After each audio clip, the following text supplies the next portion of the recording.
101 इसमें देखिए question number 101, who among the following won the 2023 men's US Open tennis singles championship. Okay, 2023 में आपका देखिए men's US Open tennis singles championship ये आपका वोन किया गया था। आपका ये इन ऑप्शन में से ऑप्शन डी ये नोवाक जोकोविक, ये आपका नोवाक जोकोविक कहा जा सकता है या आपका नोवाक दी जोकोविक कहा जा सकता है।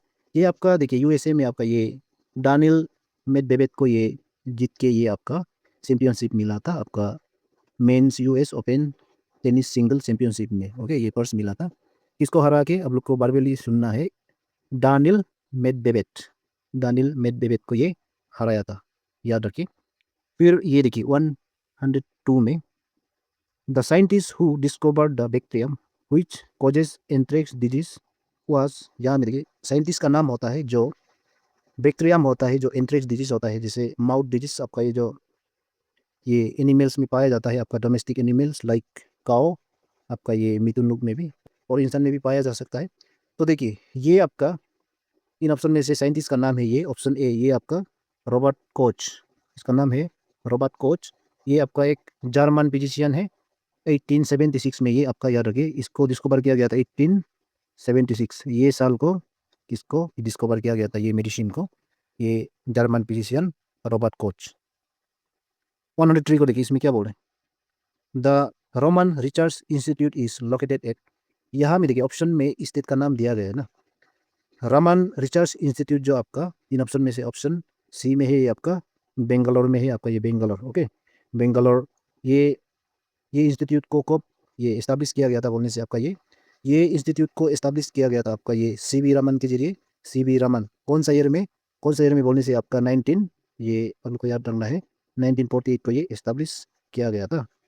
फिर ये 104 देखिए यहाँ 104, the x-rays were discovered by, x-ray को डिस्कवर किया गया था आपका ये इन ऑप्शन में से ऑप्शन ये होगा आपका ऑप्शन सी WC रोएंटजेन, ये होगा आपका WC रोएंटजेन। ये इसका फुल फॉर्म होता है आपका विल्हेम कॉन्क्रेट, W के लिए विल्हेम, C के लिए कॉन्क्रेट, रोएंटजेन।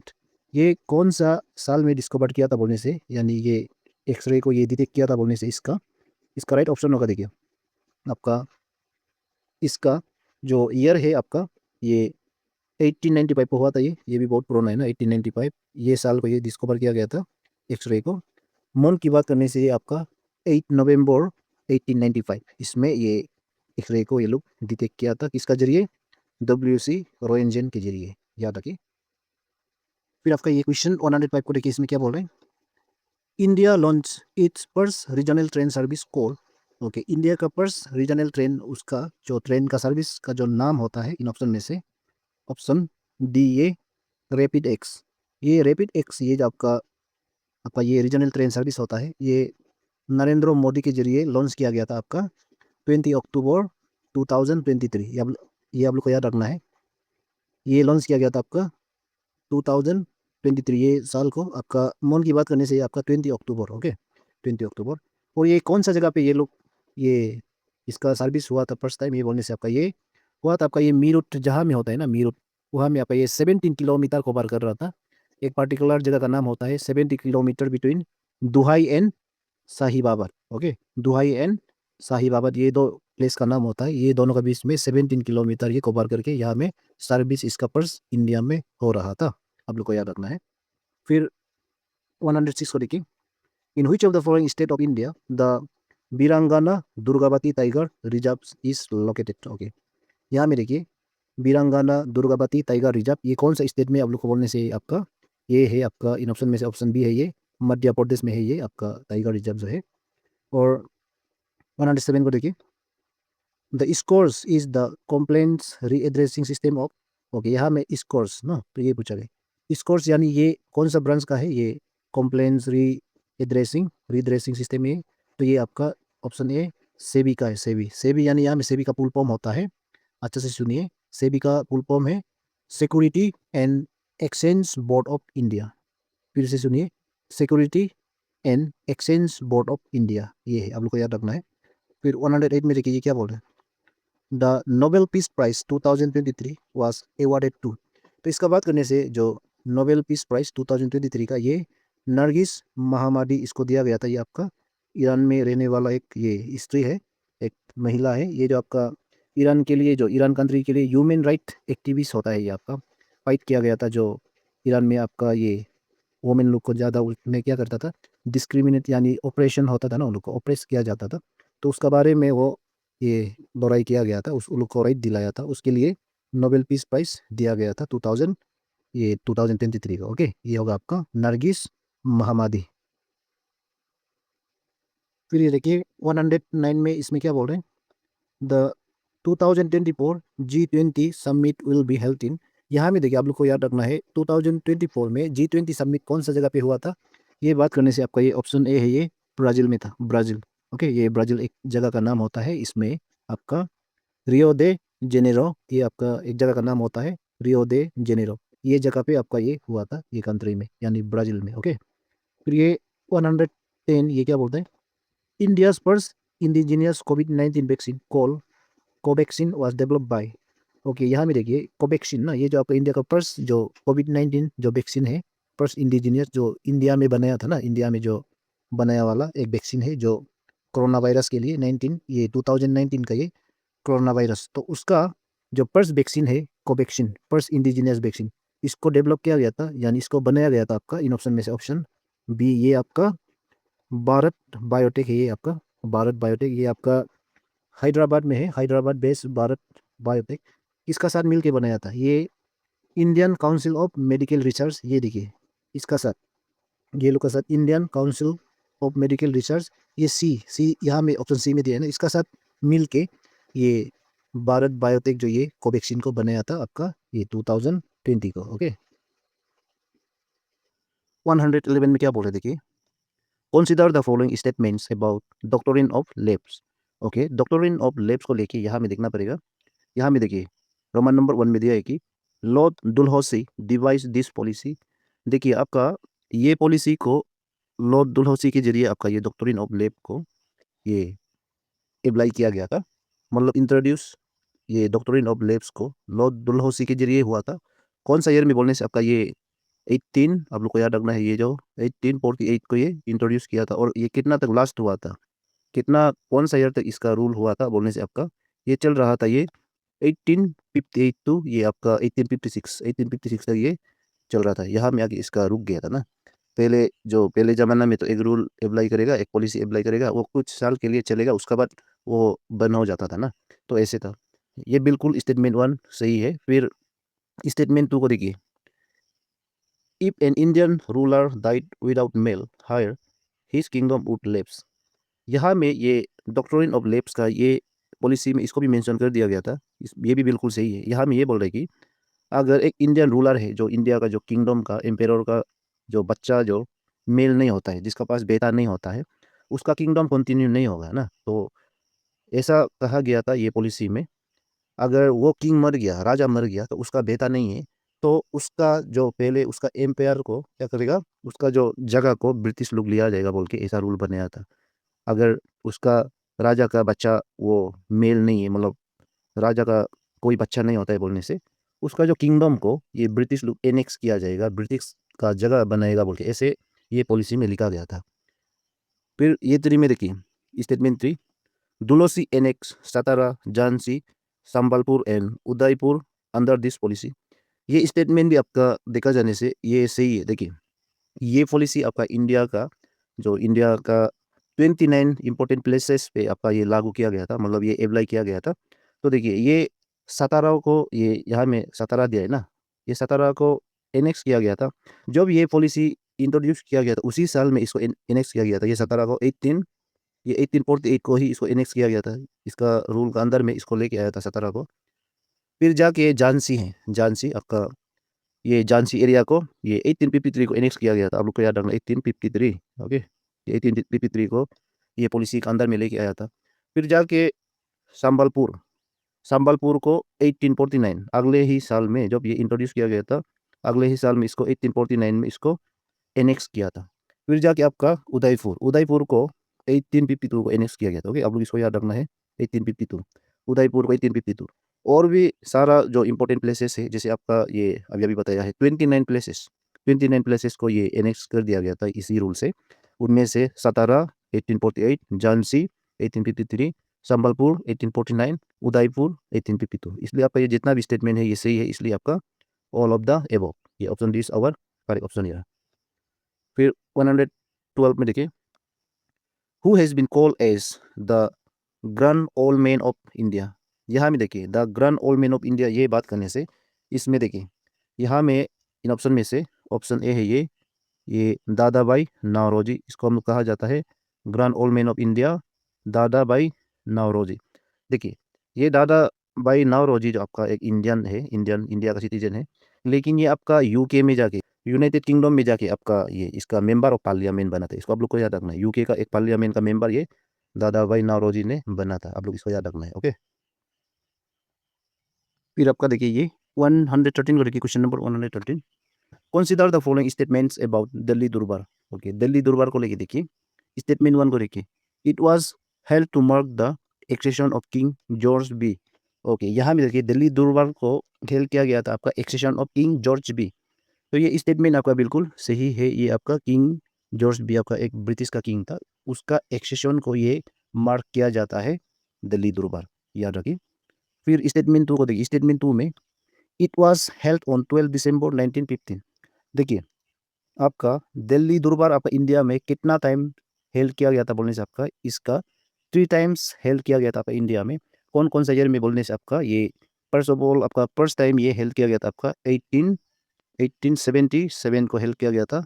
ओके, फिर नेक्स्ट सेकेंड टाइम हुआ था आपका ये, सेकेंड टाइम ये 1905 को हुआ था, 1905 आप लोग को याद रखना है, 1905। फिर थर्ड टाइम आपका 1900 ये 11 को हुआ था, 1911 को हुआ था, 1911, 1905, 1877, ये 3 टाइम्स हेल्ड किया गया था। इसलिए यहाँ में देखिए इट वाज हेल्ड ऑन 12 दिसंबर 1915, ये बिल्कुल यहाँ में गलत है। ओके, फिर 3 में देखिए, it announce the annulment of partition of Bengal. Okay, partition of Bengal को यहाँ में अनाउंस किया गया था बोलने से ये भी बिल्कुल सही है। यहाँ में देखिए स्टेटमेंट 3 भी यहाँ में सही है, इसलिए आपका ऑप्शन सी 1 and 3 ओनली ये होगा, option C is our correct answer here. देखिए यहाँ में पार्टीशन ऑफ बंगाल की बात कर रहे हैं ना, यहाँ में ऐसा था ये समय में आपका जो capital of India British India, यानी कैपिटल ऑफ ब्रिटिश इंडिया था आपका कलकत्ता में था, कलकत्ता, तो उसको मूव किया गया था आपका दिल्ली में। ये सेशन में जब ये दिल्ली दरबार हो रहा था तो इसी समय में आपका कैपिटल ऑफ इंडिया यानी British India move from Calcutta to Delhi, आप लोग को याद रखना पड़ेगा। फिर 114 को देखिए, इसमें क्या बोल रहा है, the system of proportional representation is use in the election of the. तो ये देखिए प्रोपोर्शनल रिप्रेजेंटेशन ना, तो ये इलेक्शन सिस्टम होता है ये आपका जब election of president of India, ये प्रेसिडेंसी इलेक्शन में इसको यूज किया जाता है। Option A is our right option for this question. Okay, फिर आपका 115 में देखिए, इसमें क्या बोल रहा है, consider the following statements about vice president of India. यहाँ में वाइस प्रेसिडेंट ऑफ इंडिया के बारे में देखना पड़ेगा। स्टेटमेंट 1 को देखिए, he is elected by electoral college consisting of members of both the houses of parliament। yes, यहाँ में देखिए वाइस प्रेसिडेंट को इलेक्ट किया जाता है electoral college consisting of members of both the houses of parliament, यानी इसको इलेक्ट किया जाता है both the Lok Sabha and Rajya Sabha, Rajya Sabha भी इलेक्ट होगा और लोकसभा का जो एमपी होता है वो भी आपका इलेक्ट होगा, ये वाइस प्रेसिडेंट ऑफ इंडिया। फिर इसके लिए आपका ये स्टेटमेंट बिल्कुल स्टेटमेंट 1 सही है। फिर स्टेटमेंट 2 को देखिए, he is elected for the term of 5 years, बिल्कुल ये भी सही है, इसको इलेक्ट किया जाता है, ये 5 years के लिए इलेक्ट किया जाता है। फिर ये 3 को statement 3, he acts as a ex officio chairman of Rajya Sabha. Yes, देखिए आपका यहाँ में कभी कभी आपका ये देखिए वाइस प्रेसिडेंट ऑफ इंडिया जो है एक्स ऑफिशियो चेयरमैन जो राज्यसभा में, इसका भी काम ये कभी कभी करता है, इसलिए आपका ये स्टेटमेंट 3 भी यहाँ में बिल्कुल सही है। इसलिए यहाँ में which of the following statement give above are correct, ये बोल रहे थे ना, इसलिए ऑल ऑफ द अबव, ये all of the above is our correct answer for this question. Okay, फिर 116 को देखिए, यहाँ 116, if a person is arrested and detain in police custody he has to be produce before nearest magistrate. Okay, nearest magistrate की यहाँ में बात कर रहे हैं ना, तो इसमें कितना आवर्स का बाद उसका सामने में हम लोग लेके आना है, उसको पेश करना है बोलने से आपका ये ऑप्शन ए है with in 24 hours of his arrest. उसको अरेस्ट करने के बाद आपका 24 आवर्स का इसी का अंदर में उसमें पेश करने देना है, उसका सामने में लेके आना है। ओके, फिर 100 ये देखिए 117 which constitutional amendment restricted the strength of council of ministers not to exceed 15% of total strength of the Lok Sabha। तो इसका देखिए जो लोकसभा में होता है काउंसिल ऑफ मिनिस्टर 15% से ज़्यादा एक्सीड नहीं होना है, जितना वहाँ में टोटल जो मेंबर होता है टोटल स्ट्रेंथ होता है उससे उसका टोटल परसेंटेज से 15% यानी 15% तक होना है, इससे ज़्यादा नहीं होना है। ये कौन सा अमेंडमेंट कॉन्स्टिट्यूशनल अमेंडमेंट कहा जाता है बोलने से आपका ये ऑप्शन सी है 91st अमेंडमेंट होता है। ये रूल बनाया था आपका 2003 को, ये 2003 को इसको ये फ्रेम किया गया था, इसको हम लोग कहा जाता है 91 कॉन्स्टिट्यूशनल अमेंडमेंट एक्ट 2003। ओके, ये हम लोग कहा जाता है। 118 को देखिए यानी 118 consider the following statements about the jurisdiction of supreme court of India. यहाँ में आपको देखना पड़ेगा जुरिसडिक्शन, यहाँ में दिया है jurisdiction of supreme court of India. Okay, statement 1 को देखिए यहाँ में क्या बोल रहे हैं, it settles dispute between union and states. Okay, ये स्टेटमेंट बिल्कुल सही है, ये सुप्रीम कोर्ट को लेके सुप्रीम कोर्ट ऑफ इंडिया को लेके ये बिल्कुल सही है। देखिए ये आर्टिकल नंबर 131, आर्टिकल 131 के जरिए आपका जब यूनियन यानी आपका सेंट्रल गवर्नमेंट और आपका ये स्टेट, कोई भी एक स्टेट इंडिविजुअल स्टेट का गवर्नमेंट दोनों का बीच में डिस्प्यूट चलने से गंडगोल होता है बोलने से आपका ये इंडियन कॉन्स्टिट्यूशन ये आर्टिकल 131 को लेके ये सुप्रीम कोर्ट ऑफ इंडिया इसका डिस्प्यूट को यानी इसका जो क्या कारण होता है इसमें ये सॉल्यूशन देख के इसका डिस्प्यूट को ये सॉल्यूशन लेके ये सेटल किया जाता है। इसको याद रखना है, आर्टिकल 131 याद रखिए। फिर स्टेटमेंट 2 को देखिए यहाँ में, it settles dispute between states. Okay, it settles disputes between states यानी जो स्टेट स्टेट होता है ना, जैसे स्टेट एक स्टेट से दूसरा स्टेट का साथ जो झगड़ा हो रहा है या डिस्प्यूट हो रहा है, जैसे आपका अरुणाचल प्रदेश एंड असम के बीच में हमेशा डिस्प्यूट होता है, तो इस टाइप का केस को भी ये सेटल किया जाता है इसी सेम आर्टिकल का अंदर में। ये 131 आर्टिकल कॉन्स्टिट्यूशन ऑफ इंडिया, ये आर्टिकल 131 को लेके इसका भी स्टेट स्टेट का जो झगड़ा होता है इसमें डिसएग्रीमेंट होता है इसको भी सेटल किया जाता है। ये आपका ऑप्शन यहाँ में यानी आपका स्टेटमेंट 2 भी आपका यहाँ में सही है। फिर स्टेटमेंट 3 को देखिए, it issues rights to protect the fundamental rights of an individual. यहाँ में देखिए ये इशू किया जाता है, एक राइट्स होता है, राइट्स यानी कमान होता है, तो ये fundamental rights of an individual इसका भी ये प्रोवाइड किया जाता है। ये स्टेटमेंट 3 भी बिल्कुल सही है, यहाँ में ये भी ठीक है ना, सुप्रीम कोर्ट को लेके ये सुप्रीम कोर्ट ऑफ इंडिया को लेके ये बिल्कुल सही है। ये कौन सा आर्टिकल में ये किया जाता है बोलने से आपका ये इशू ये राइट्स को प्रोड्यूस किया जाता है fundamental rights of an individual, ये अंदर में article number 32। Okay, article number 32 constitution of India का जो आर्टिकल होता है 32 का अंदर में ये इशू किया जाता है ये राइट्स को। फिर स्टेटमेंट 4 को देखिए, it advises the president on the matters of constitutional importance and law. इसका बात किया जाने से ये होता है आपका, ये भी प्रेसिडेंट को भी ये मतलब सजेस्ट करता है, जो बताता है, ये स्टेटमेंट भी आपका बिल्कुल सही है। ये कौन सा आर्टिकल को लेके ये प्रेसिडेंट ऑफ इंडिया को ये सजेस्ट करता है, हेल्प करता है, ये importance in law of Indian constitution के बारे में, तो ये 143 आर्टिकल नंबर 143 का अंदर में ये रूल को लिखा गया है। आप लोग को इसको चेक करना है 143। ओके, 143 आप लोग को देखना पड़ेगा, ये 143। फिर देखिए ये स्टेटमेंट क्या बोल रहे हैं, which of the above statements are correct. Okay, इनमें से सब का सब करेक्ट है ना, एक भी गलत वाला नहीं है, इसलिए ऑल ऑफ द एबव है, option D all of the above ये होगा आपका करेक्ट आंसर। फिर 119 को लेकर इसमें क्या बोल रहे हैं, this right is issued when the court finds that a particular office holder is not doing legal duty. इसमें जो है आपका देखिए एक पर्टिकुलर ऑफिस होल्डर है जो गवर्नमेंट नौकरी करने वाला, वो अपना जो ड्यूटी अपना जो लीगल ड्यूटी होता है उसको सही ढंग से नहीं करने से आपका कौन सा इशू को ये प्रोड्यूस किया जाता है आपका सुप्रीम कोर्ट ऑफ इंडिया या कोई भी कोर्ट। तो ये आपका इन ऑप्शन में से ऑप्शन डी ये मंडामुस। मंडामुस का मीनिंग होता है आपका ये कमान, कमान सिंपली हम लोग कमान कहा जाता है। मंडामू जो आपका एक लैटिन वर्ड है और इसका सिंपली मीनिंग कमान कहा जाता है। और ये आर्टिकल मंडामुस आर्टिकल ये भी आपका आर्टिकल 32 में इसको भी प्रोवाइड किया गया है। ओके, मंडामुस ये आप लोग को याद रखना आर्टिकल 32। और इसमें देखना पड़ेगा 120 में क्या बोल रहे हैं। Which country has won the 2023 FIFA Women's World Cup football championship. तो ये 2023 में वोमेन का जो फीफा जो वर्ल्ड कप होता है फुटबॉल का, तो चैंपियन था वो आपका कंट्री का नाम बोलने से ये ऑप्शन सी है स्पेन। स्पेन लोग इसमें women's world cup football championship को जीता था 2023 में। फिर आपको 120 में देखना पड़ेगा इसमें क्या बोल रहे हैं।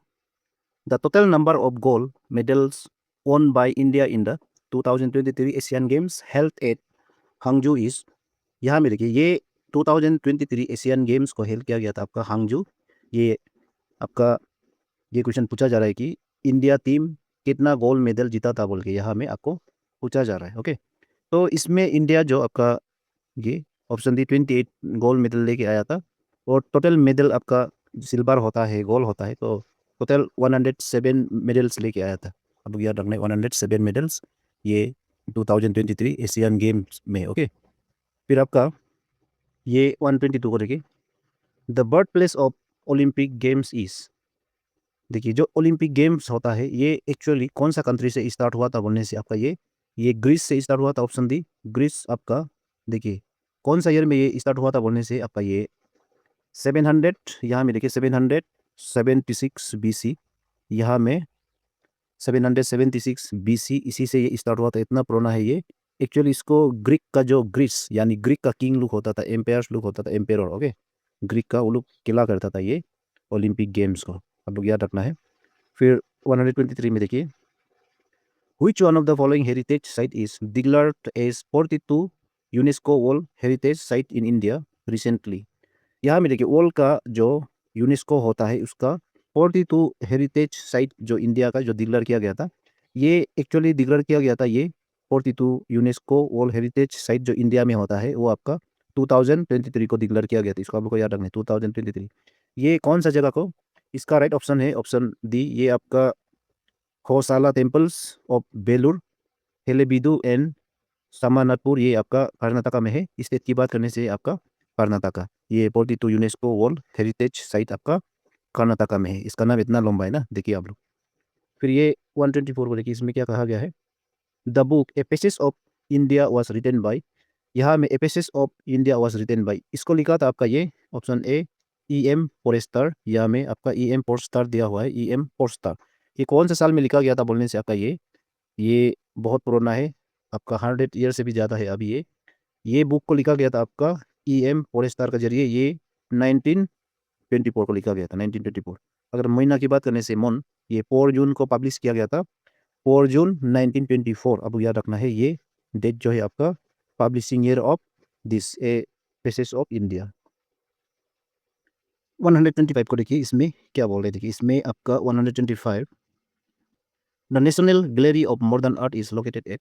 ओके, ये national gallery of modern art ये कौन सा स्टेट में कौन सा जगह में ये लोकेटेड है बोलने से देखिए, यहाँ में इन ऑप्शन में से ऑप्शन डी ये आपका न्यू दिल्ली में मिलेगा, न्यू दिल्ली। ओके, और ये नेशनल गैलरी यानी ये मॉडर्न आर्ट इसको कौन सा ईयर में एस्टेब्लिश किया गया था बोलने से, इसका बात करने से ये ईयर की बात करने से 19 को याद रखना, ये 1954। ओके, ये 1954 को इसको बनाया था। मंथ की बात करने से ये मार्च 24 1954 को इसको इस्टेब्लिश किया गया था, ये national gallery of modern art. फिर ये 126 को देखिए, इसमें क्या बोल रहे हैं। The highest peak in peninsular प्लेटू is. देखिए पेनिनसुलर प्लेटू ये आपका साउदर्न इंडिया का जो आपका पेनिनसुलर शेप होता है ना, उसमें जो प्लेटू होता है उनमें से हाईएस्ट पीक होता है। इन ऑप्शन में से ऑप्शन ए है ये अनाईमुडी।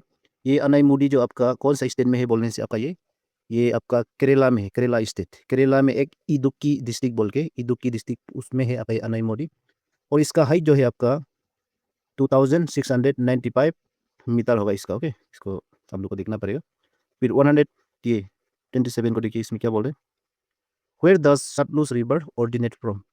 सतलुज रिवर कहाँ से आता है, इसका एग्जैक्टली कौन सा, देखिए यहाँ में नाम दिया हुआ है ना, इसका राइट आंसर होगा ये ऑप्शन सी, ये आपका सतलुज रिवर होता है आपका ये रक्षास्थल, ये आपका एक लेक का नाम होता है रक्षास्थल।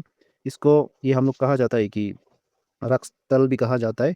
और ये कौन सा कंट्री में बोलने से आपका ये नियर चाइना कैलाश माउंटेन होता है ना, आपका चाइना का सामने में कैलाश माउंटेन होता है, तो वो चाइना का सामने में होता है, तो उसी में ये आपका रक्षस्थल लेक जो होता है, और इसका दूसरा नाम होता है रकस्थल भी कहा जाता है और लांगा लेक भी कहा जाता है, लांगा लेक। और इसका एलिवेशन होता है अप्रोक्सीमेटली 4570। इसका एलिवेशन आप लोग को देखना है, इसका 4570 मीटर होता है। अब आप सबको याद रखना है, इतना है। ओके, फिर आपका ये 128 को देखिए, इसमें क्या बोल रहे हैं, question number 128। The Lakshadweep Minicoy and Amindivi islands are name as Lakshadweep in. देखिए यहाँ में लक्षद्वीप होता है, मिनिकोई होता है, अमीनद्वीप होता है। इसका नाम जितना भी आइलैंड्स को एक बार में ये क्या किया है हम लोग, एक बार में इसको कहा जाता है कि लक्षद्वीप, लक्षद्वीप। ओके, तो यहाँ में ये क्वेश्चन में आपको ये बोल रहा है कि लक्षद्वीप, मिनिकोई, अमीनद्वीप, ये आइलैंड्स को कौन सा ईयर में नेम दिया गया था लक्षद्वीप बोल के ना। तो इसका बात किया जाने से ये इन ऑप्शन में से ऑप्शन सी है, ये 1973 को दिया था। महीना की बात करने से यानी मंथ की बात करने से ये 1 नवंबर 1973 को ये नाम, ये ऐसे इसको नाम ऐसे दे दिया गया था कि लक्षद्वीप। ओके, फिर 129 को देखिए, यहाँ में क्या बोल रहे हैं, as on October 2023 the RBI kept the repo rate at. इसमें आप लोग को देखिए, यहाँ में ये सेंटेंस में आपका एक ग्रामेटिकली मिस्टेक है, यहाँ में एज ऑफ होना है। ओके, एज ऑफ अक्टूबर नहीं, तो यहाँ में ऑन डाल दिया तो ये एज ऑन 6 अक्टूबर होना है। ये एक्चुअली 6 अक्टूबर का हम लोग बात कर रहा है, लेकिन यहाँ में 6 नहीं लिखा है ना, नहीं तो एज नहीं डालेगा तो यहाँ में इन अक्टूबर होगा। महीना का आगे में, मन का आगे में, जैसे कोई भी मन का नाम का आगे में इन होता है, लेकिन यहाँ में गलत है ऑन, जो आप लोग को ये याद रखना है। फिर भी देखिए, आरबीआई का, रिजर्व बैंक ऑफ इंडिया का रेपो रेट उसी साल में कितना था, 2023 का बात करने से आपका ऑप्शन सी है 6.5% था वो समय का। ओके, फिर 130 को देखिए, इसमें क्या बोल रहे हैं, which was the first product that got a GI geographical indication tag in India. Okay, first product जो आपका इंडिया से फर्स्ट जीआई टैग रिसीव करने वाला आइटम्स था, वो आपका इन ऑप्शन में से ऑप्शन बी है, ये दार्जिलिंग टी। आपका ये दार्जिलिंग टी है, आपका फर्स्ट इंडियन प्रोडक्ट है जो जीआई टैग मिलने वाला।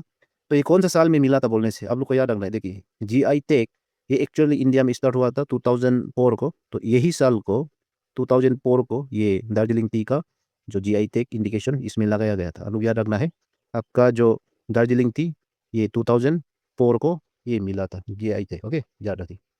फिर 131 को देखिए, यहाँ में क्या बोल रहे हैं, Which of the following book is written by professor Amartya Sen. Amartya Sen के जरिए जो बुक लिखा गया वाला, इसमें देखिए डेवलपमेंट एज फ्रीडम, और यहाँ में डेवलपमेंट एज फ्रीडम ये बिल्कुल ठीक है, देखिए यहाँ में, और द आइडिया ऑफ जस्टिस, और ये आर्गुमेंटेटिव इंडियन, और द ये इसका जितना भी देखिए यहाँ में जो ऑप्शन दिया है ये सब आपका सही है, ऑल ऑफ द एबव ये होगा। ये डेवलपमेंट इज फ्रीडम इसको कब लिखा था, ये 1999 को ये बुक को लिखा गया था, अमर्त्य सेन के जरिए इसको पब्लिश किया गया था। फिर आपका ये द आइडिया ऑफ जस्टिस ये को पब्लिश किया गया था, ये 2009 को ये पब्लिश किया गया था ये बुक। ओके, और ये द आर्गुमेंटिव इंडिया इसको को पब्लिश किया गया था, ये आर्गुमेंटिव इंडिया को पब्लिश किया गया था, ये 2005 को पब्लिश किया गया था। आपको याद रखना है, ये 2005 को ये बुक को पब्लिश किया गया था अमर्त्य सेन के जरिए। ओके, फिर 132 को देखिए, यहाँ में क्या बोल रहे हैं, the chemical name of vitamin B1 is. Vitamin B1 का जो केमिकल नेम होता है विटामिन B1, लेकिन इसका जो देखिए आप लोग को यहाँ में केमिकल नेम पूछा गया ना, तो ये इसको हम लोग कॉमनली ये कहा जाता है थियामाइन, थियामाइन कहा जाता है, ऑप्शन सी। 33 को देखिए, इसमें 133 Which one of the following disease is not caused by virus। Okay, यहाँ में ऑप्शन में जो डिजीज का नाम दिया है जिसको वायरस के जरिए नहीं होता है, वो है आपका इन ऑप्शन में से ऑप्शन डी, ये ट्यूबरक्लोसिस को ये बैक्टीरिया, एक बैक्टीरिया का नाम होता है, बैक्टीरियम का नाम होता है, उसका जरिए बीमार होता है। पोलियो, चिकन पॉक्स, मीजल्स ये आपका वायरस जो डिजीज होता है, सिर्फ आपका ट्यूबरक्लोसिस आपका बैक्टीरियम डिजीज है, याद रखिए। फिर 134 को देखिए, the range of Audible frequencies of sound for human ear is.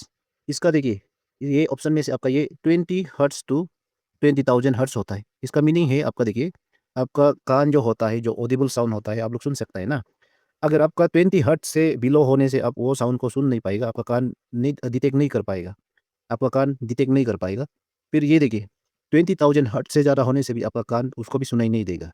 ये आपका कान जो ईयर ड्रम होता है आपका यहाँ में ईयर ड्रम, उसको वो भी पच सकता है, नहीं तो सुना ही नहीं देगा। आपका जो ऑडिबल रेंज होता है आपका कान सुन सकता है 20 हर्ट्ज टू 20,000 हर्ट्ज, वहाँ तक होगा, याद रखिए। फिर ये 135 में देखिए, who has been the 2023 recipient of Norman E Borlaug award for field research and application. देखिए इसका बात करते हैं। फील्ड रिसर्च यानी आपका फील्ड रिसर्च एंड यहाँ में एप्लीकेशन दिया है ना, तो इसका बात करने से फील्ड मतलब आपका खेती बाड़ी में, तो इसका रिसिपिएंट आपका नॉर्मन ई बर्लप अवार्ड का जो रिसिपिएंट आपका ये ऑप्शन बी डॉक्टर स्वाति नायक। डॉक्टर स्वाति नायक ये 2023 को दिया गया था और ये ओडिशा स्टेट का है, आपका ओडिशा ओडिशा स्टेट है ना, वहाँ का है। और ये फील्ड रिसर्च यानी आपका राइस, जो राइस होता है ना, तो राइस का ये साइंटिस्ट होता है। राइस प्रोडक्शन में जो आपका इंडिया में अभी इसका राइस का जो हेल्थ को लेके ये लोग ये किया था, मतलब राइस प्रोडक्शन में इम्प्रूवमेंट लाने के लिए, और इसका सक्सेसफुल हुआ था, इसलिए ये अवार्ड को दिया गया था, याद रखिए। और हाँ, नॉर्मन ई बोरलॉग अवार्ड आपका रिलेट होता है आपका फील्ड एग्रीकल्चर फील्ड में, याद रखिए। फिर आपका 136 में देखिए, India's first artificial intelligence school call as Shantigiri Vidya Bhavan is located in, okay. देखिए यहाँ में आप लोग को याद रखना पड़ेगा, ये इंडिया का फर्स्ट आर्टिफिशियल इंटेलिजेंस स्कूल यानी एआई स्कूल, एआई से पढ़ाया जाता है ना, तो ये कौन सा स्टेट में बोलने से आपका ये इसका बात करने से ये आपका ये ऑप्शन डी ये केरला में है। और केरला का कौन सा जगह में बोलने से आपका केरला का स्टेट कैपिटल होता है तिरुवनंतपुरम। तिरुवनंतपुरम में है ये आपका ये शांतिगिरी विद्या भवन ये स्कूल जो है, और इसको लॉन्च किया गया था आपका 2023 को ही, आप लोग को याद रखना है। फिर 137 में देखिए, what is the name of the India's first permanent Antarctic research base. तो नेम यहाँ में पूछा गया है कि Indian first permanent Antarctic research base, इसका नेम होता है ये आपका दक्षिण गंगोत्री होता है, ऑप्शन बी ये वो स्टेशन का नाम होता है। रिसर्च सेंटर यानी रिसर्च बेस आपका जो अंटार्कटिका में होता है, जहाँ में साउथ पोल नॉर्थ पोल होता है ना, बहुत तंत्र होता है इसमें ना, अंटार्कटिका स्नो एरिया है। तो ये दक्षिण गंगोत्री इसको वहाँ में सेट किया गया था, मतलब सेटअप किया गया था, यानी एस्टाब्लिश किया गया था आपका 19, आप लोग को याद रखना इसको भी को उधर लगाया गया था इसको 1983 इसका, और 84 दोनों का बीच में इसको यही साल में ये अंटार्कटिका जो रिसर्च बेस होता है जो परमानेंटली उधर सेट किया गया, सेटअप किया गया, ओके। फिर 138 को देखिए, इसमें क्या बोल रहे हैं, which one of the following country is not a permanent member of United Nation Security Council. देखिए permanent member of United Nation Security Council में कितना मेंबर होता है आप लोग को जानना पड़ेगा, कितना परमानेंट मेंबर होता है बोलने से इसमें 5 परमानेंट मेंबर होता है, आप लोग को याद रखना है ये, इसको हम लोग P5 भी कहा जाता है। लेकिन भी इसमें देखिए कौन सा परमानेंट मेंबर नहीं है यूनाइटेड नेशन सिक्योरिटी काउंसिल का बोलने से ही आपका जापान जो नहीं है, जापान, ओके। यहाँ में देखिए ये मेंबर में आपका P5 कहा जाता है, परमानेंट 5 मेंबर होता है। कौन कौन सा कंट्री है वो, चाइना है, रसिया है, ब्रिटेन, ब्रिटेन यानी आपका यूनाइटेड किंगडम, यूके भी कहा जाता है ना ब्रिटेन को। देखिए इसमें आप लोग को देखना पड़ेगा 2 कंट्री अभी जरूरी है, कौन है वो आपका, वो है आपका फ्रांस होता है, France and United State of America यानी यूएसए। ये हो गया 5 कंट्री जो permanent member of United Nation Security council का। सुनिए फिर से, चाइना होगा, रसिया होगा, ब्रिटेन होगा, फ्रांस होगा और आपका यूएसए, याद रखिए। फिर 139 में देखिए यहाँ में क्या बोल रहे हैं, the headquarter of United Nations high commissioner for refugees UNHCR, refugees बोल रहे हैं यहाँ देखिए, रिफ्यूजी ना, रिफ्यूजी लोग के लिए जो हेडक्वार्टर होता है यूनाइटेड नेशन हाई कमिश्नर का, तो वो आपका स्विट्जरलैंड में है। स्विट्जरलैंड यानी आपका ये स्विट्जरलैंड में आपका ये जिनेवा है ना, ऑप्शन ये आपका स्विट्जरलैंड में है यानी जिनेवा। 140 करके इसमें क्या बोल रहे हैं, 140, the 49 G7 group of 7 countries summit was held in the city of, ये आपका देखिए ये G7 समिट हुआ था आपका 2023 को, ये आपका हिरोशिमा में हुआ था आपका ये जापान में। और G7 समिट का मेंबर कितना होता है, 7 कंट्री है यहाँ में, कंट्री का नाम होता है आपका यहाँ में, अच्छे से सुनिए, Canada, France, Germany, Italy, Japan, Britain, United State of America. फिर से सुनिए, 7 कंट्री है आपका, Canada, France, Germany, Italy, Japan, United Kingdom यानी Britain and United State of America USA, okay. तो ये याद रखिए। फिर ये 141 को देखिए, इन 1972 द 10 प्राइम मिनिस्टर देश inaugurated Arunachal Pradesh as union territory. Arunachal Pradesh को देखिए ये 1972 में आपका यूनियन टेरिटरी रूप में इनोग्रेटेड कर दिया गया था, आपका ये ऑप्शन सी है, इंदिरा गांधी, इंदिरा गांधी ने इसको इनोग्रेट किया गया था। फिर 142 में देखिए, which among the following is the highest peak in Arunachal Pradesh. Arunachal Pradesh का हाईएस्ट पीक होता है, वो सबको मालूम है, ये इन ऑप्शन में से ऑप्शन डी ये माउंट कांगतो, ये है ऑप्शन डी। फिर 143 में देखिए, This former chief minister of Arunachal Pradesh had also served as LT governor of Puducherry. LT यानी आपका लेफ्टिनेंट गवर्नर ऑफ पुदुचेरी या लेफ्टिनेंट गवर्नर ऑफ पुदुचेरी। तो ये मुकुटमिती था। ओके, तो ये मुकुटमिती आपका अरुणाचल प्रदेश का एक ये सीएम था ना, chief minister of Arunachal Pradesh भी ये बना था। ये आपका पुदुचेरी होता है, वहाँ पे लेफ्टिनेंट गवर्नर का रूप में उधर देखिए 2006 से लेके आपका 2008 तक इसका क्या था, लेफ्टिनेंट गवर्नर था ये पुदुचेरी का। ओके, याद रखिए। फिर 144 यहाँ में देखिए, eco of Arunachal newspaper of Arunachal Pradesh was started in, ये देखिए इको ऑफ अरुणाचल प्रदेश, ये जो आपका न्यूज़पेपर है इसको लॉन्च किया गया था 20 जनवरी 1988 को, 20 जनवरी 1988 को ये लॉन्च किया गया था, याद रखिए। फिर आपका ये 145 में देखिए ये क्या बोल रहे हैं, the famous song of Bhupen Hazarika हमारा Arunachal was from the movie. ये देखिए आपका अरुणाचल प्रदेश का स्टेट सॉन्ग होता है हमारा अरुणाचल, इसको लिया गया था, मूवी का नाम है ये ऑप्शन बी मेरा धर्म मेरी माँ, ये मूवी से लिया गया था। और आप लोग यहाँ में देखिए इस टाइप का क्वेश्चन को हम एक्सप्लेन यहाँ में नहीं कर रहा है, स्पेशली आपका जो अरुणाचल जीके है, आप लोग जीके सीरीज को फॉलो करिए, वहाँ से आप लोग पूरा इसका डिटेल मिलेगा। ये मेरी धर्म मेरी माँ ये सब, ये मूवी कब रिलीज हुआ था और इसका लैंग्वेज क्या था और इसका डायरेक्टर एंड प्रोड्यूसर कौन था, आप लोग को पूरा डिटेल मिलेंगे। फिर 146 में देखिए यहाँ में क्या बोल रहे हैं, who among the following women become the first married women from Arunachal to win the Mrs India 2017 and Mrs Planet World finalist from state. Okay, यहाँ में देखिए Mrs Planet World finalist from state, ये होता है आपका, इसका राइट ऑप्शन है option A है, ये डू मीना मुदंग है, ये आप सबको मालूम रहना है। फिर ये 147 को देखना पड़ेगा, यहाँ क्या बोल रहे हैं, who among the following was the last lieutenant governor of Arunachal Pradesh. Okay, LT का मीनिंग होता है यहाँ में लेफ्टिनेंट, तो लास्ट लेफ्टिनेंट की बात करने से ये आपका ऑप्शन बी है शिवा स्वरूप है ये, और पर्स होता है आपका के ए राजा, के ए राजा आपका पर्स थे, और लास्ट है आपका ये शिवा स्वरूप। और 48 में देखिए, in Arunachal Pradesh first parliament election through adult franchise was held in, ये होता है आपका 1977 को ये हुआ था। फिर आपका ये 49 में देखना पड़ेगा, 149 में, Arunachal macaque is a type of देश discovered in Tawang by wildlife conservation society, ये तावांग में डिस्कवर किया गया था, ये एक स्पीसीज है मेकाउ। ओके, इसका होगा ये मोंकी है, ये मोंकी स्पीसीज है, ये याद रखना पड़ेगा। फिर 150 में देखिए, Jaswantgarh is a memorial built in the memory of a soldier who fought in the war in, देखिए जसवंतगढ़ आपका ये एक वार सिमेट्री है, वार मेमोरियल है आपका, तवांग डिस्ट्रिक्ट में है। तो कौन सा वार के लिए इसको बनाया गया है, उसका रिमेम्बरेंस में बनाया गया है बोलने से आपका इंडो चाइना वार 1962 का, उसका मेमोरी के लिए ये बनाया गया है। और ये जसवंतगढ़ जो आपका एक ये इंडियन सोल्जर था, इसने इसमें लड़ के उसका यहाँ में शहीद हो गया है, इसलिए उसका मेमोरी में ये जसवंतगढ़ वार मेमोरियल यानी वार सिमेट्री को बनाया गया है।